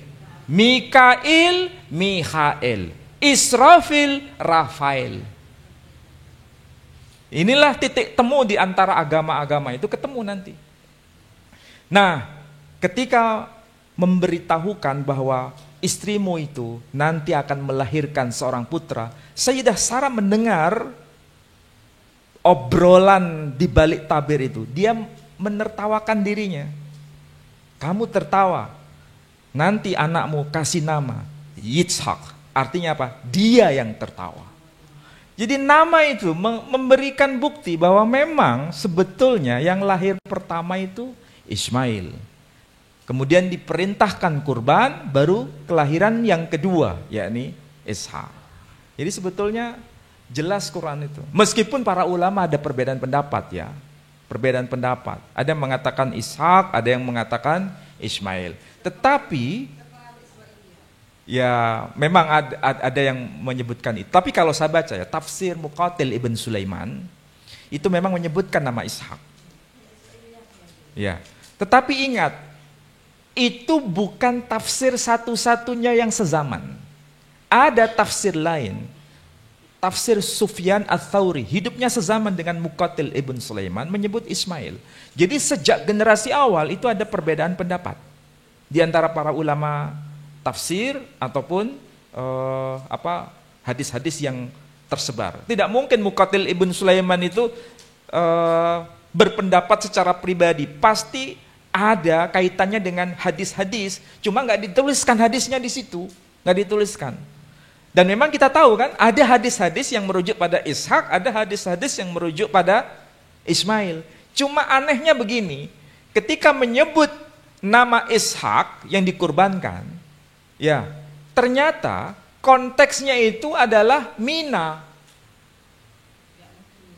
Ini sesuatu yang aneh. Coba nanti pelajari hadis-hadis yang berkaitan dengan yang dikorbankan itu Ishak. Ternyata itu dikorbankan di Mina. Padahal Mina itu wilayah Saudi Arabia, bukan Palestina. Berarti hadis ini bermasalah. Tidak sinkron. Seharusnya kalau disebut Mina, itu adalah Ismail, bukan Ishak. Sementara hadis yang menyebut Ismail itu konsisten.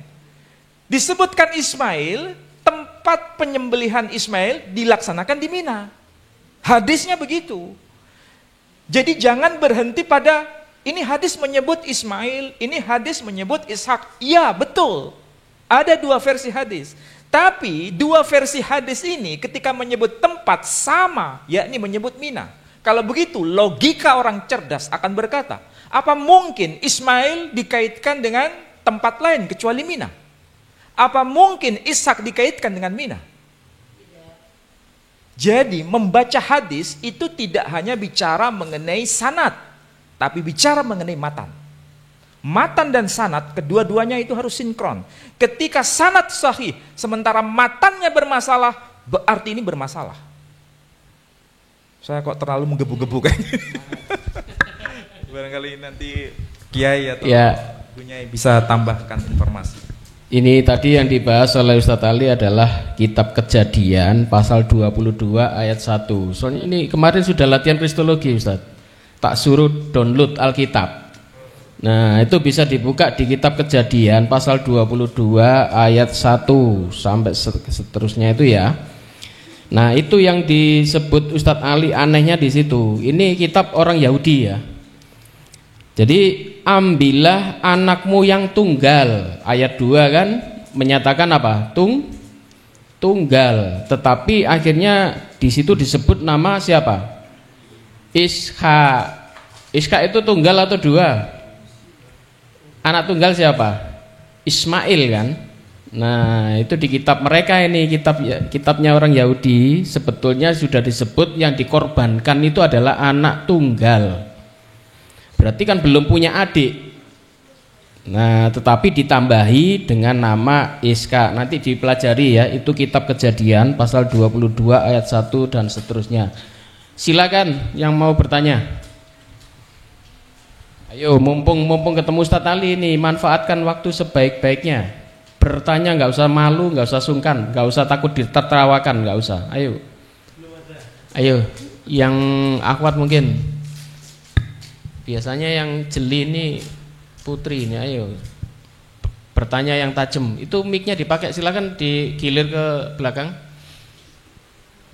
Biasanya kalau santri itu tidak dipancing, itu tidak bisa mengeksplorasi pertanyaan. Nah, coba ini.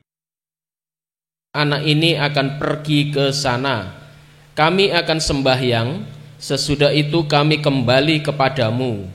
Lalu Abraham mengambil kayu untuk korban bakaran itu dan memikulnya di atas bahu Ishak anaknya.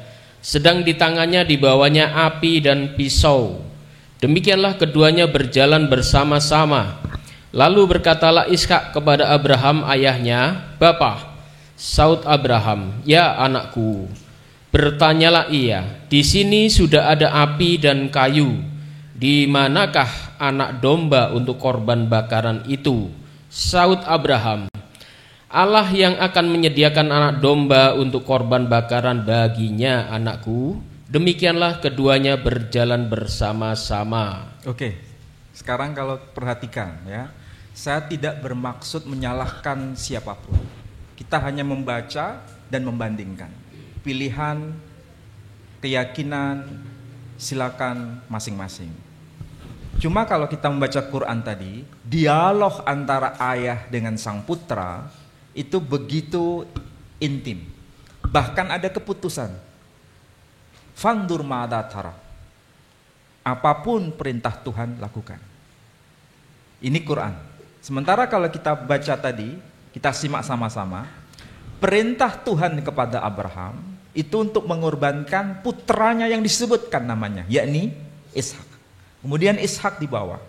Ketika dibawa, Ishak memikul kayu. Di saat di tempat yang sudah ditentukan, Ishak kemudian bertanya, "Abah atau ayah, ini sudah ada kayu dan apinya. Mana dombanya?" Kemudian Abraham menjawab, "Tuhan sendiri yang nanti akan menyediakan domba itu." Pertanyaannya sekarang, berarti apakah Ishak tahu kalau dirinya akan dijadikan kurban? Tidak tahu. Itulah sebabnya dia berkata, "Ayah, ini sudah ada kayu dan apinya, mana anak dombanya?" Ini menegaskan memang berarti antara Ibrahim dan Ishak tidak ada komunikasi. Tidak ada komunikasi. Dan itu fakta teks ya, saya tidak bermaksud menyalahkan, saya hanya menghadirkan teks apa adanya. Artinya Abraham atau Ibrahim tidak memberitahu perintah Tuhan menyembelih Ishak kepada sang putra yang bernama Ishak, dan Ishak pun tidak tahu kalau dia akan dijadikan kurban oleh abahnya. Itulah sebabnya ada pertanyaan seperti itu. Bahkan Ibrahim menegaskan Tuhan sendiri yang nanti akan menyediakan anak domba itu. Berarti ketika Ibrahim berkata demikian, itu bagaimana reaksi Ishak? Apakah Ibrahim berkata terus terang kepada Ishak? Jawabannya iya atau tidak? Tidak. Inilah bedanya. Ya, inilah bedanya. Beda penceritaan seperti ini kekhasan masing-masing. Tidak perlu saling mencerca. Saya tidak mencerca. Silakan berpikir jernih atas dua cerita yang memang berbeda. Memang berbeda, cara penceritaannya berbeda. Tetapi dari sini akan semakin jelas. Yang satu terus terang berbicara perintah Tuhan kepada sang putra, yang satu tidak berbicara terus terang atas perintah Tuhan kepada sang putra. Itu bedanya. Tetapi samanya anak tunggal, kemudian anak itu sangat dicintai. Alladzi tuhibbuhu, asyir ahafta, yang amat engkau cintai. Dan di situ menariknya, tertulis nama Moria, Eretz HaMoria. Moria itu versi Yahudi, Taurat versi Yahudi. Taurat versi Samaria menyebutnya Eretz HaMore. Versi Quran menyebutnya apa itu? Sofa wal Marwa. Berarti Marwa ini itu bukan nama sembarangan. Ada kaitan dengan teks-teks sebelumnya. Marwa, Moria, More. More, Moria, Marwa. Lokasinya beda semua. Kalau More itu Palestina bagian utara. Kalau Moria Palestina bagian selatan. Tapi kalau Marwa Saudi Arabia. Nah, ini mana yang betul? Silakan dikaji bersama. Silakan dikaji. Ayo bertanya, silakan. Wis dipancing loh Ustaz Ali sampai kemeringet loh sakno. Ayo. Ayo teman-teman, pakai mic ya, pakai mic. Silakan. Terima kasih Ustadz atas waktunya untuk bertanya. Saya ingin bertanya, kenapa pelafalan Ibrahim dan Abraham itu berbeda? Apa karena logat bahasa atau karena apa? Dan mengapa kita itu menggunakan Ibrahim? Apakah karena kita berkitab Al-Quran atau karena faktor lain? Terima kasih. Assalamualaikum warahmatullahi wabarakatuh. Silakan Ustadz, langsung. Ini pertanyaan bagus. Saya suka dengan pertanyaan ini. Ringan tapi bagus. Ini sebetulnya pertanyaan sederhana, tapi jawabannya panjang. Karena ini kajian linguistik, dirosah lisaniyah sebetulnya ini. Ini kajian kebahasaan. Kalau kajian kebahasaan, saya kira kita tahu bahwa Al-Quran itu diturunkan dengan bahasa Arab, ya. Qur'anan Arabiyan, Quran yang berbahasa Arab. Tapi kita tahu ketika Al-Quran diturunkan dalam bahasa Arab waktu itu bahasa Arab yang metropolitan. Bukan bahasa Arab kelas deso. Tahu maksudnya? Jadi kalau disebut bahasa Arab yang kelas deso berarti kurang pergaulan. Ini bahasa Arab metropolitan. Kenapa disebut bahasa Arab metropolitan? Karena Makkah itu disebut Ummul Qura. Ummul Qura, kalau bahasa Yunaninya metropolis. Bayangkan ya, metropolis itu seperti kota Surabaya, seperti kota Jakarta. Banyak suku-suku, banyak bangsa-bangsa, bahasanya nyampur-nyampur, ya kan? Tahu bahasa nyampur-nyampur? Ya, bukan hanya satu dialek tapi banyak dialek. Dan ketika Quran dalam bahasa Arab itu diturunkan, tanzil ke muka bumi, itu bahasanya memang ada keragaman. Makanya Quran pun ketika diajarkan kepada generasi sahabat dan seterusnya, itu kan juga dilafalkan dengan keragaman. Keragaman itu membuktikan adanya penutur bahasa yang menggunakan dialek-dialek yang berbeda. Makanya boleh dibaca Ibrahim, boleh dibaca Ibrahim. Bahkan dibaca dalam sholat juga boleh. Jadi kalau misalnya ada imam itu, imam sholat misalnya baca Bismillahirrahmanirrahim, amin gitu ya, kemudian baca langsung wa idh yarfa'u Ibrahimul qawa'ida minal baiti wa Ismail. Yang belakang nggak perlu mengatakan subhanallah gitu kan, nggak perlu kan? Kenapa? Itu sudah benar. Jadi melafalkan Ibrahim sudah benar. Cuma masalahnya, apakah betul Ibrahim itu atau Ibrahim itu orang Arab? Bukan. Apakah Ibrahim atau Ibrahim itu orang Yahudi? Bukan. Apakah dari kalangan Bani Israel? Bukan. Bani Israel ya, itu terdiri atas 12 suku. Salah satunya adalah suku Yehuda. Nanti menjadi Yahudi. Ya. Makanya kalau Ibrahim disebut sebagai orang Yahudi, berarti ini ahistoris. Gus Baha pernah menjelaskan itu sebetulnya dengan bahasa sederhana. Jadi bahasa Quran itu jelas. Tidak mungkin Ibrahim itu seorang Yahudian wala Nasranian. Nggak mungkin. Kenapa? Karena Yahudi itu merujuk pada Yehuda, suku Yehuda. Yehuda itu salah satu di antara 12 anak dari Nabi Yakub. Yakub anaknya Nabi Ishak, Ishak anaknya Ibrahim. Jadi apakah mungkin Ibrahim itu seorang Yahudi? Ya kan? Bahasa Quran itu jelas. Jadi kalau ada yang mengklaim Ibrahim itu orang Yahudi, ini salah referensi. Kalau mengatakan Ibrahim itu orang Arab, juga salah referensi. Karena Ibrahim ataupun Ismail itu tidak disebut Arab Aribah, tapi Musta'ribah. Apa itu Musta'ribah? Orang yang bukan Arab, tapi kemudian diarabkan. Jadi, sekali lagi, Ibrahim itu bukan orang Arab, tapi Musta'ribah, orang yang dianggap Arab. Makanya namanya itu Ibrahim atau Ibrahim atau Abraham. Abraham itu dialek versi bahasa Ibrani.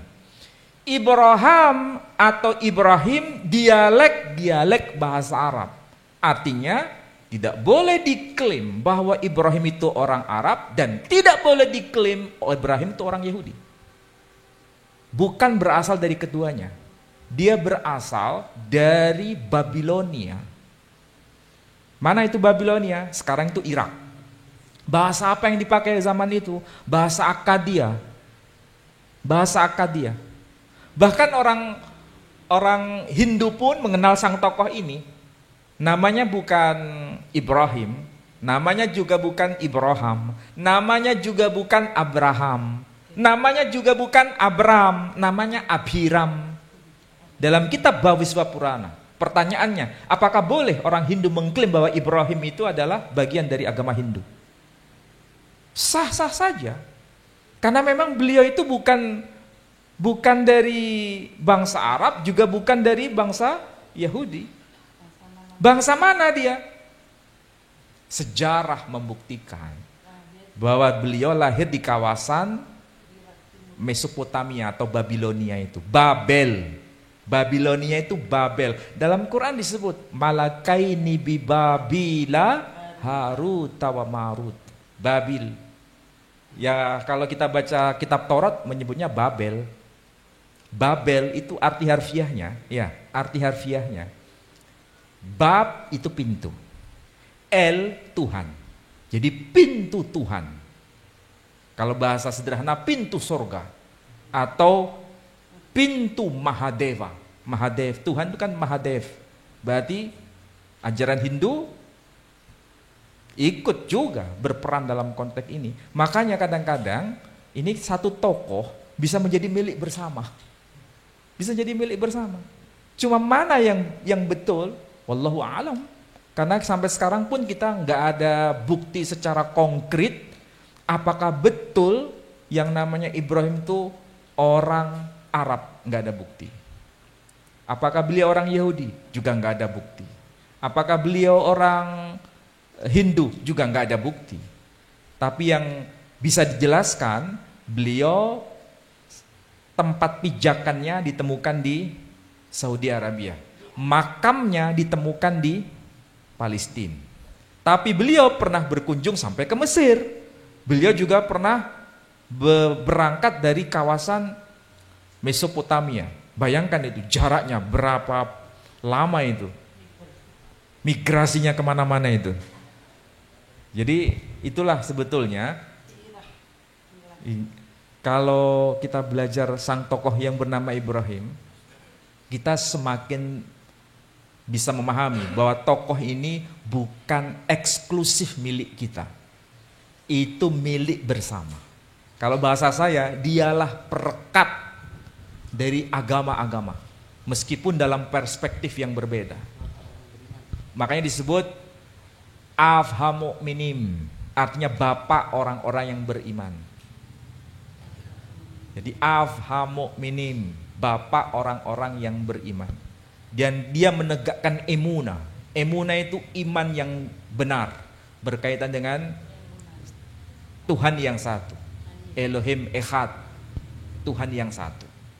Jadi kalau begitu, salah tidak kalau ada yang mengklaim, oh dia itu bangsa Arab. Enggak, salah. Dia musta'ribah, orang yang bukan Arab tapi kemudian diarabkan. Saya kira demikian ya. Ayo silakan.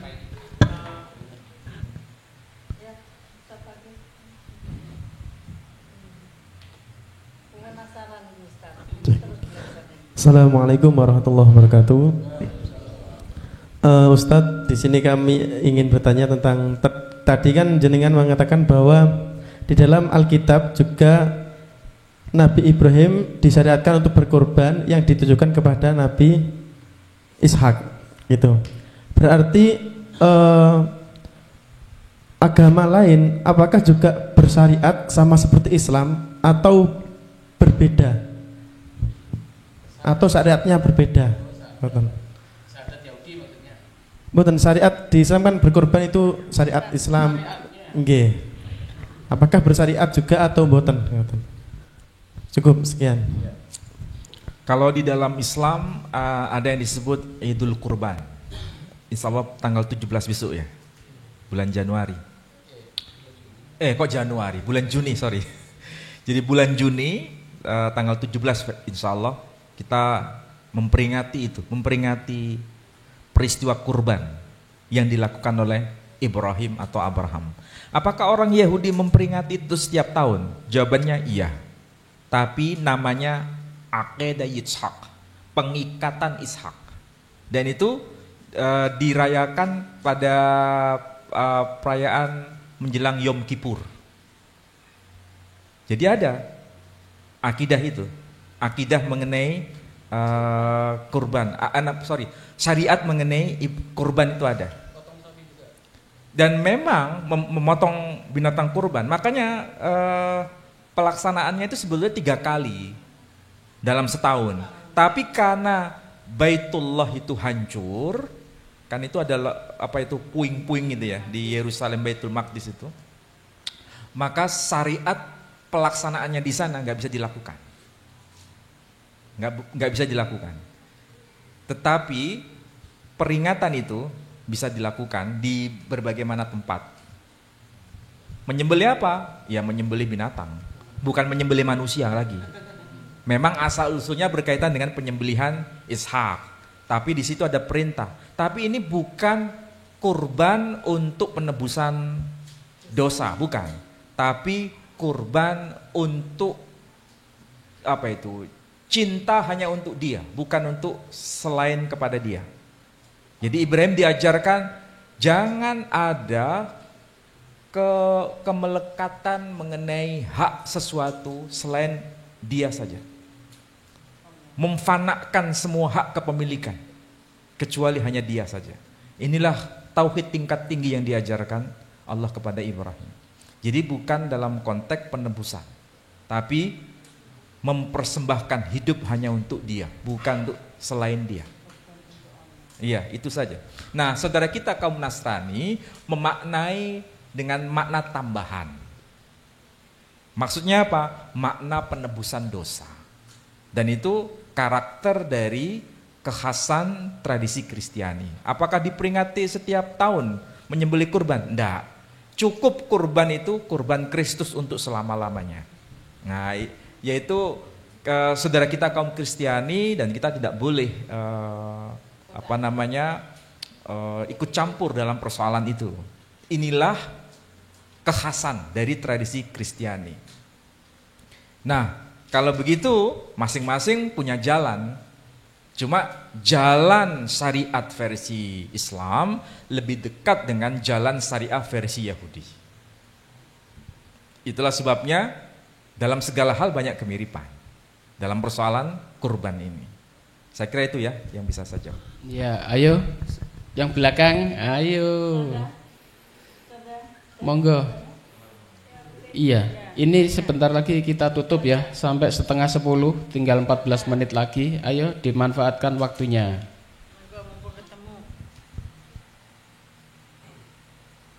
Berdiri. Enggak apa-apa. Oh, enggak apa-apa.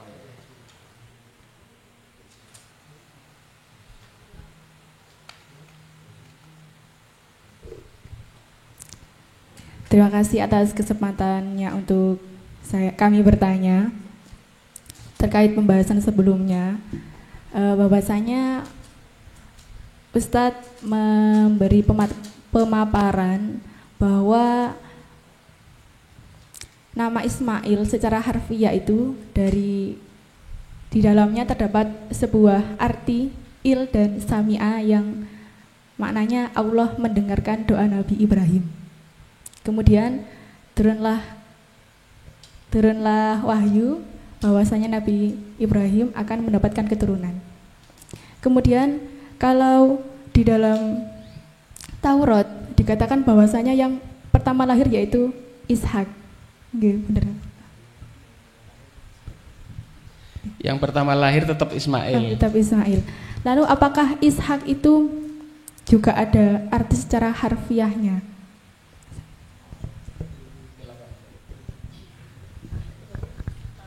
Ya, jadi bahasa Arab dengan bahasa Ibrani itu banyak kedekatan. Setiap kata itu bisa dipreteli asal usul katanya, bisa ditasrif, ya kan? Fa'ala yaf'ulu fa'lan wa maf'alan fa huwa fa'ilun wa dzaka maf'alun mif'alun dan seterusnya itu. Jadi kan sudah fasih kayak gitu kan. Jadi kalau sami'a dan seterusnya itu. Kalau dikatakan Ismail dari kata sami'a dan il, bahasa Ibraninya juga sama, shema dan il. Shema itu artinya telah mendengar. El itu Tuhan. Jadi Tuhan telah mendengar. Itu nama Ismail, ya. Nama Ishak juga begitu. Yitzhak kalau bahasa Ibraninya. Sedangkan Yitzhak itu sendiri arti harfiahnya dia sang perempuan itu telah mendengar, telah tertawa. Itu arti harfiahnya. Nah, masalahnya kalau yang disembelih itu misalnya Ismail, itu ada kaitan mengenai doa yang dipanjatkan Ibrahim itu didengar. Dan Allah menjawabnya dengan memberi keturunan kepada Ibrahim. Dan dari situlah kemudian nama itu diabadikan sesuai dengan rasa syukur Ibrahim atas anugerah putra itu. Ishak juga begitu. Karena istrinya menertawakan dirinya sendiri sebagai wanita yang tidak mungkin punya keturunan, nanti anak itu diberi nama Ishak. Yang arti harfiahnya tertawa. Bahasa Arabnya juga dohak. Dohak artinya apa? Tertawa. Jadi secara harfiah memang mirip. Dan itu diabadikan. Kebetulan ya, kita punya Quran tuh punya bahasa aslinya. Jadi bisa dirunut itu. Kenapa namanya disebut Ishak, Yitzhak? Bisa bisa dicari akar katanya. Sama dengan Jibril, Mikail juga sama. Pertanyaannya apa makna Mikail? Jelas itu, bisa ketemu. Mi itu siapa? Ha engkau, il, el, Tuhan. Mikael diterjemahkan, siapa sebenarnya engkau itu wahai Tuhan. Itu makna rahasia itu. Jibril juga begitu.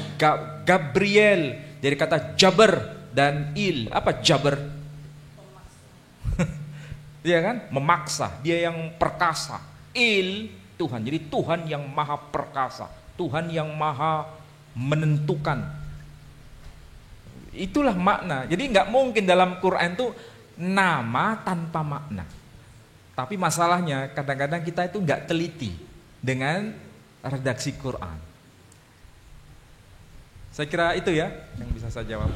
Ya, satu pertanyaan lagi sebelum kita tutup. Oh iya, untuk kajian kristologi saya ingatkan bahwasanya di tempat ini akan dilakukan setiap bulan ya, satu kali ya. Oh, seminggu sekali, Masya Allah, seminggu sekali akan ada kajian kristologi. Pembicaranya nanti giliran Ustadz Ali, ada Yerofi'i, saya, ada Mas Fakhrudin dan rekan-rekan dari Yayasan Pembina Mu'alaf. Setiap minggu dimulai besok tanggal 9 Juni ya. 9 Juni nanti insya Allah dilakukan setiap minggu akan ada kajian kristologi di tempat ini gratis ya. Silahkan yang ingin belajar kristologi lebih mendalam datang ke sini. Setiap minggu akan ada kajian kristologi. Mulai habis Isya ya, 7:30 malam. Mungkin ini ilmu yang baru yang tidak didapat di pondok pesantren atau di tempat kuliah. Jadi bisa didapatkan di tempat ini gratis. Ya, dan insya Allah nanti bulan Juni kita juga ada diklat kristologi Ustadz Ali ya, di Trawas 3 hari. Yang mau ikut silahkan daftar nanti lewat Ibu Khairat. Kita akan nginep di sana 3 hari khusus kajian kristologi dengan pembicara banyak, ada 9 pembicara biasanya. Ustadz Ali juga ada di sana. Nanti insya Allah pertengahan bulan Juni juga ada diklat di Trawas. Ya, silakan satu pertanyaan terakhir.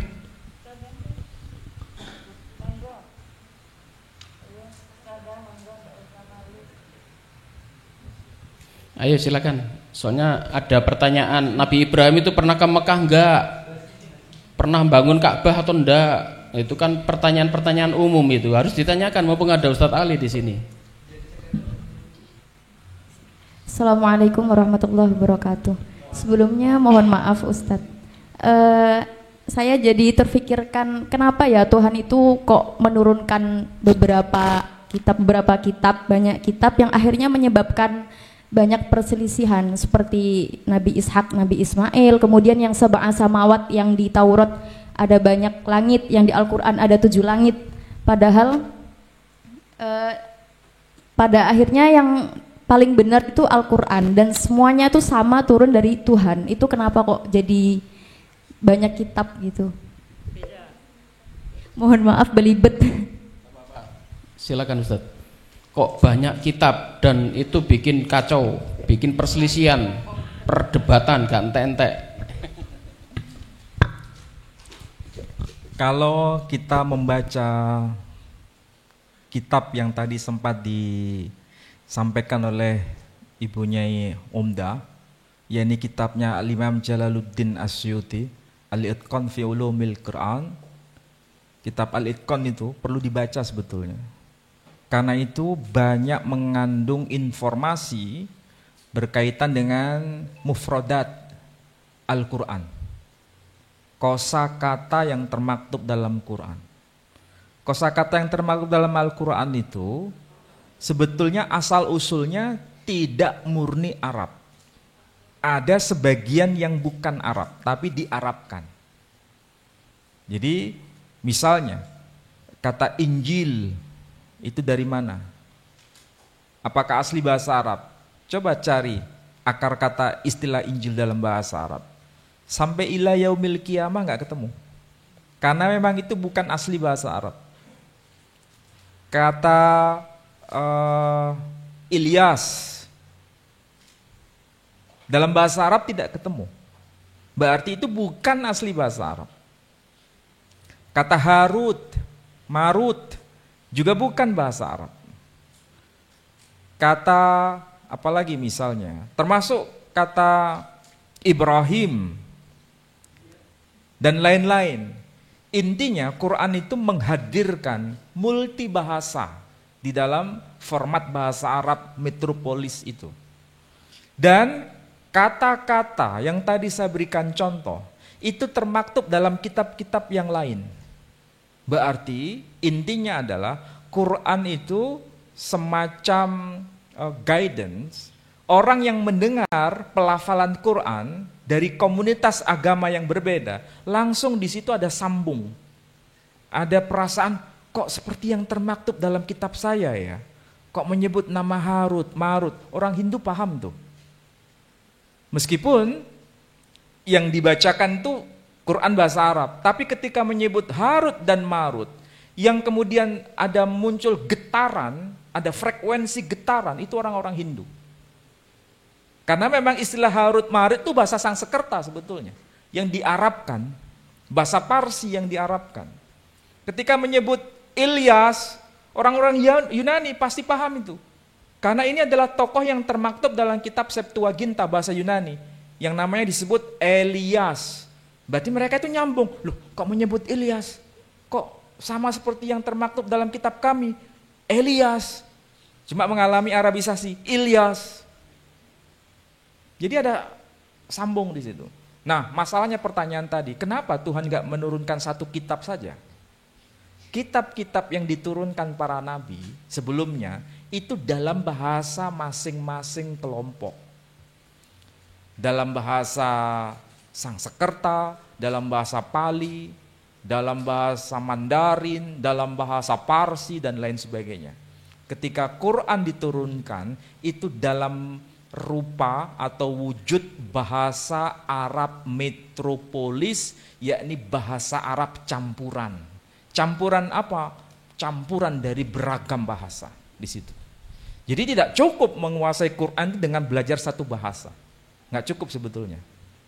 Harus paham juga bahasa-bahasa lain supaya bisa paham koneksitas bahasa Arab dengan bahasa-bahasa selain Arab itu. Makanya kalau kita mengetahui sosok yang bernama Al-Imam Jalaluddin As-Suyuti, kira-kira bahasa apa yang beliau kuasai itu ya? Saya kadang-kadang ketika membaca kitab beliau itu mikir saya begini, ini Imam Jalaluddin As-Suyuti kok ngerti ini dari bahasa Parsi, ini dari bahasa Yunani, ini dari bahasa Ibrani. Apa enggak mungkin dia tidak tahu bahasa-bahasa itu? Dia mesti tahu. Sangat tidak mungkin dia tidak tahu. Sama seperti kita. Ketika saya mengatakan rumah ini saya rekonstruksi. Dari mana istilah rekonstruksi itu berasal? Dari bahasa Inggris, reconstruction. Jadi yang mau tidak mau menuntut pengetahuan lebih dari bahasa yang kita punyai. Bayangkan ya kalau ulama-ulama kita kayak begitu, kita bisanya cuma satu bahasa, kita malu atau enggak malu? Itu ulama kita kayak begitu dulu. Ulama kita dulu itu bersorban kayak begitu kualitas ilmunya. Ada jejak kitab yang ditinggalkan. Kita juga begitu, ulama-ulama Nusantara kita ini punya karya, punya banyak kitab, bahkan diterbitkan di Mesir, di Mustafa Al-Babi Al-Halabi. Dalam bahasa apa? Dalam bahasa Jawa ada huruf pegon, dalam bahasa Arab juga ada, dalam bahasa Madura juga ada, dalam bahasa Bugis ada, dalam bahasa Melayu ada, diterbitkan di Mesir. Luar biasa ulama-ulama kita ini. Dan isinya, beragam ilmu. Makanya kita belajar kitab-kitab ulama kita ini kadang-kadang kita malu sendiri. Malu karena kita ini hidup di era modern, tapi ilmunya pas-pasan katanya Bu Umdah. Sementara ulama kita dulu itu hidup di era yang tidak canggih, tapi ilmunya itu luar biasa. Kadang-kadang kita ini sebetulnya malu dengan ulama-ulama kita terdahulu. Apalagi kita hanya sekedar mendengar kisah-kisah yang tidak mendidik sebenarnya, tapi jauh dari ilmu. Makanya perlu ini kajian ilmu bisa dilanjutkan di kalangan santri, mengkaji karya-karya ulama kita, dan kalau perlu di riset kembali. Itulah tujuan pesantren. Mudah-mudahan Ibu Umdah ini salah satu aset dari Tambak Beras yang sangat haus ilmu. Dan panjenengan kalau nggak bisa mengikuti jejaknya, waduh kalah. Masa beliau usia sedemikian senior ya, keinginannya itu luar biasa. Kalau yang ada di depan saya ini kan usia masih panjang, ya kan? Oh ya, kemarin itu saya ke Jogja, neneknya beliau yang namanya Profesor Hamamah Suratno. Usianya itu sudah 83 tahun. Tapi namanya baca itu tidak berhenti dia. Masa kita kalah dengan mereka-mereka ya. Era sekarang digital itu membantu kita. Beda dengan zaman generasi yang senior, tidak bisa mengakses lebih leluasa. Sekarang banyak referensi yang bisa kita akses. Masalahnya mau baca atau tidak mau baca. Syukur-syukur mau mendengar, karena nggak mau dengar. Mendengar itu sudah lumayan, tapi mendengar tidak cukup dengan mendengar. Ketika mendengar, cross check dengan data, baca. Kalau hanya mendengar, sudah selesai kita, nggak jadi apa-apa. Saya kadang-kadang kalau berziarah ke guru saya itu, Kiai Haji Abdullah Wasian, kadang-kadang kepengin komunikasi. Tapi nggak gimana bisa komunikasi, beliau sudah wafat. Saya hanya bisa melihat kuburnya. Tapi minimal saya bisa membuat senang dengan saya hadir di era sekarang, bisa melanjutkan ilmu beliau. Dan tinggal sekarang saya harus mencari orang yang bisa melanjutkan ilmu saya. Kalau saya mati, siapa yang gantikan? Masalahnya di situ. Itu nggak gampang. Ilmu itu harus estafet. Ini mati, tumbuh lagi. Ini mati, tumbuh lagi. Terus begitu. Itulah sanad keguruan begitu. Tidak cukup orang tuh cari popularitas. Orang kalau hidup cari popularitas, nanti hancur dengan dirinya sendiri. Kalau dia tidak bertujuan untuk menyebarkan ilmu, tapi hanya cukup cari popularitas, hidup tidak akan berkah. Hati-hati dengan ilmu. Karena ilmu itu seperti pisau bermata dua. Bisa buat bagus, bisa buat membunuh orang. Hati-hati. Masya Allah. Alhamdulillah Rabbil Alamin. Semoga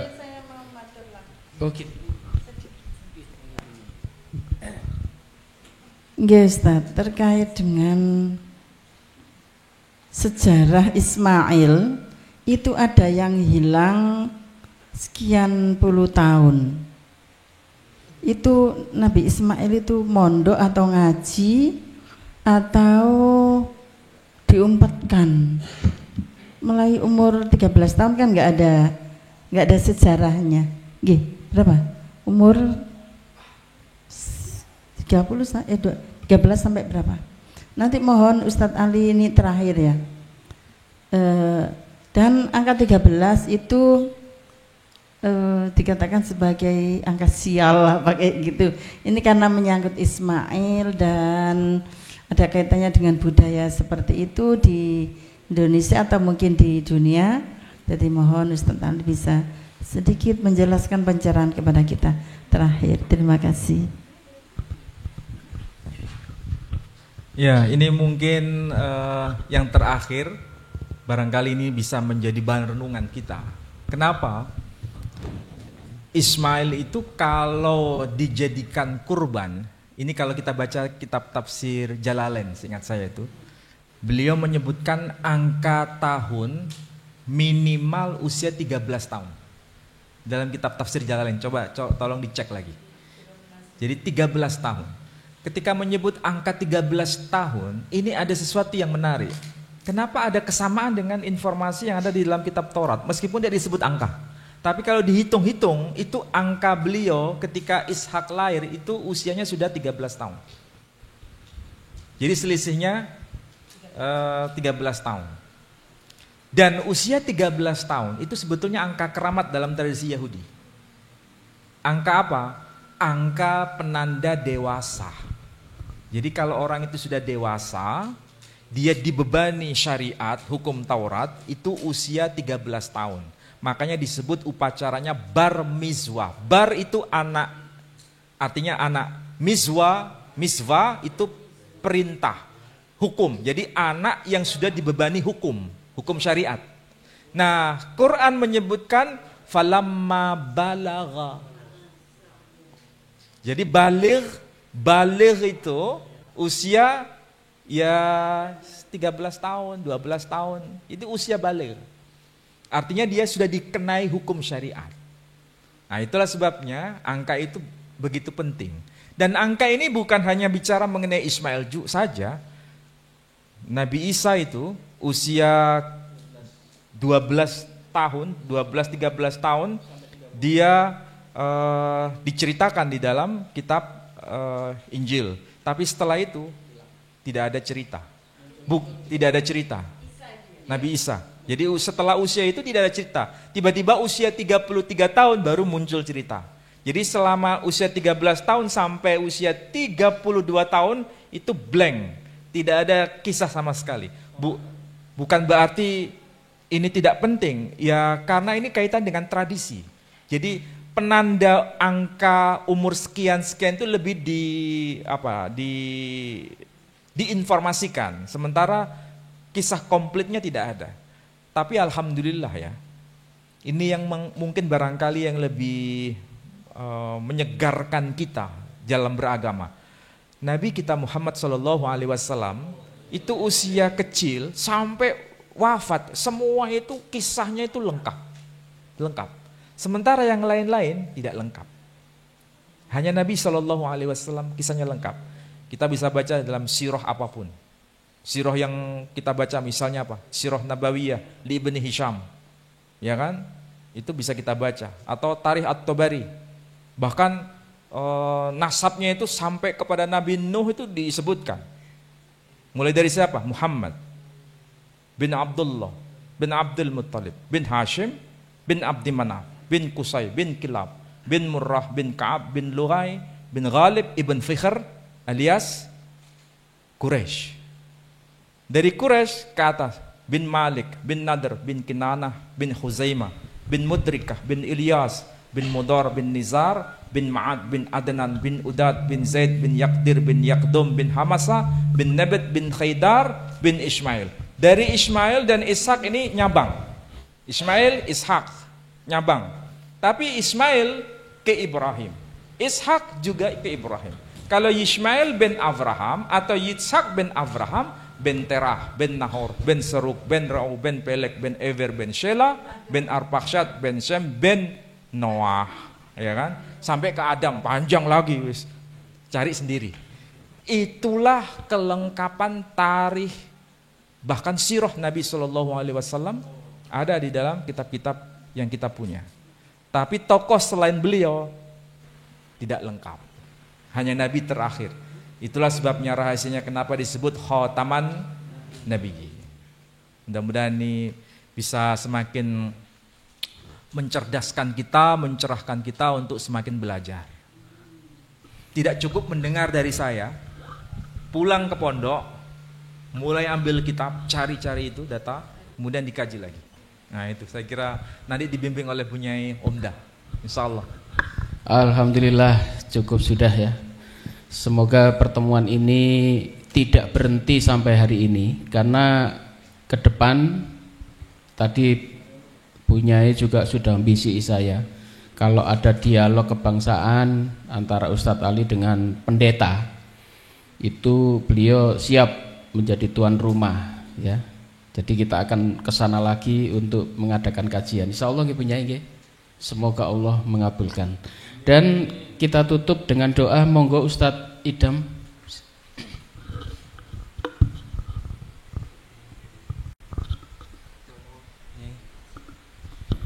Sebelum kita tutup, mari kita beristighfar dulu 3 kali. Astaghfirullahaladzim, astaghfirullahaladzim, astaghfirullahaladzim.